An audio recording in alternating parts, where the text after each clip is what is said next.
Why don't you take it away with the intro here?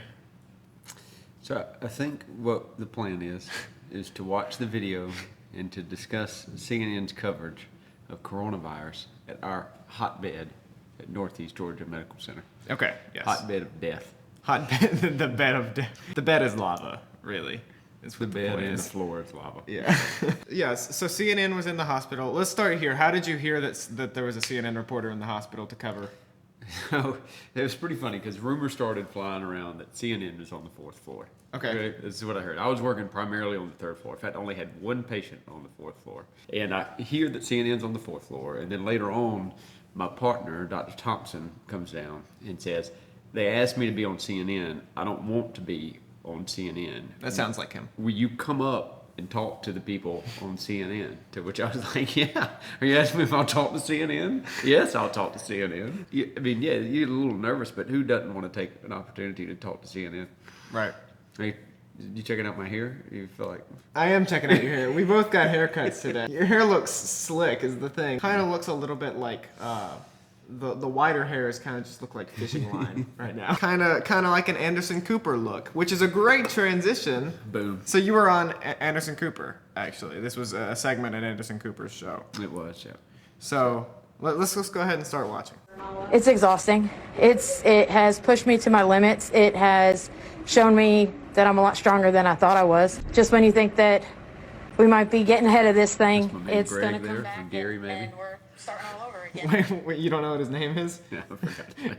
All right, so Greg or Gary maybe interviewed Dad. It has now been transformed into an additional intensive care unit just for COVID patients. Dr. Stephen Morgan is treating many of them. First of all, if you breathe a little faster, okay, and you have a poor seal on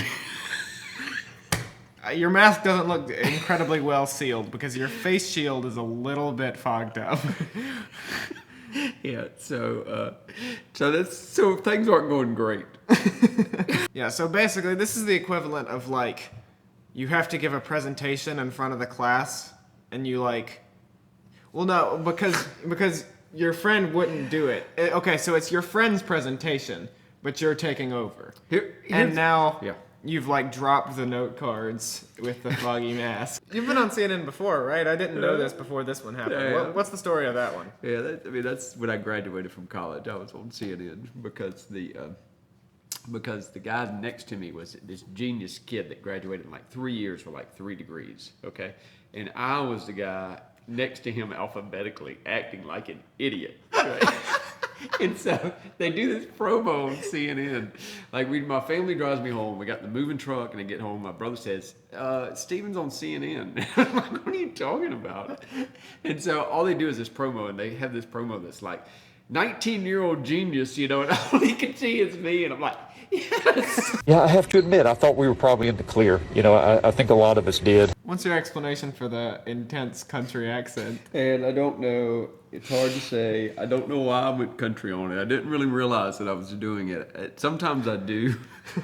Like, let me tell you. So the thing is, if I see a lot of patients that are very Southern, then I tend to go very Southern because I feel like it's a kind of a comforting, kind of like, Right. you know, like, Right. we can talk to each other kind of thing. So at some point during this day, apparently, I had slipped into full country. Like 100%. I mean, that's my full country that you're hearing right there. And I decided to break it out for the CNN interview.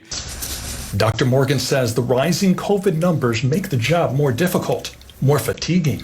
All right, one thing here that they cut out, which here's another really entertaining portion of this. Latex gloves, okay. You can't put on latex gloves if your hands are wet. All right, Okay. at all. They stick to your hands. It becomes impossible. Were you sweaty from this interview? No, Oh. not sweaty. Okay. All right, but I did. There's some sanitizer that I used. Okay, and because I was in a hurry and CNN was there, I didn't dry the sanitizer. Right, so this guy's there and he's doing this close up on my hand. You know, I've got like 2 fingers. Just kind of like half stuck on these gloves. You know, so it's just kind of chilled it. I want to see the raw footage of that moment so badly. He checks on a middle-aged COVID patient and is gratified by his progress. I love the way you walk out of the room and look both ways like you just killed the guy.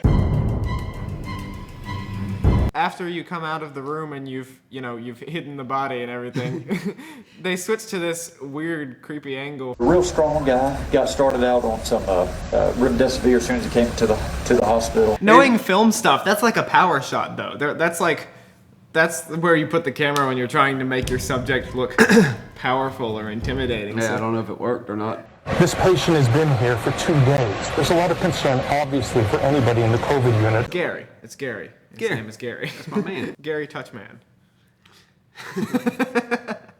So these guys, like, and I'm a fairly, like, liberal kind of dude in general, especially compared to most of the people that I know, but they clearly had a story that they wanted to tell. So, and I told Sam that before. All the questions were like, there were like 5, 6, 7 questions in a row of, are you demoralized? Are you exhausted? Are you, I mean, just on and on and on. So it was they had very much a story that they wanted to get out. You stayed optimistic through the whole... I stayed optimistic, which is because that's my style, and I think that's the right thing to do. But it was still like, hey, the community has to look out for us. You know, that's true, but we're going to look out for the community.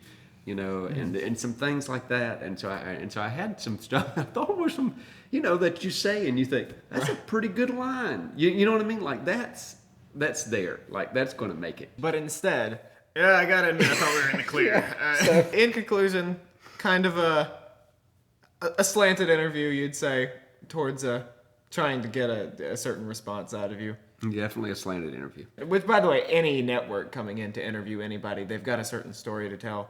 Yeah, not particularly, not specifically for CNN. They all do, absolutely. But yeah, definitely. Right. Just about definitely an interesting first-hand view of the slant that you get from the news. If you're watching the news and you've got an interview like that where it's not the full interview, they are keeping things selectively. That's a very good point. If they just barely have a guy on there, but still super fun, it's kind of neat, and we'll add it to my CNN clip reel. This meme. It's this interview with this football player where he says they had us in the first half, not gonna lie. That's like a meme format used for when like a sentence takes a completely different turn in the second half of it. And so for some reason your clip of you saying, yeah, I thought we were in the clear, that it reminds me exactly of that. Yeah, maybe meme status, all right? Yeah. Let's see if we can get some Dad, I thought we were in the clear memes going. All right, yes. Stay weird.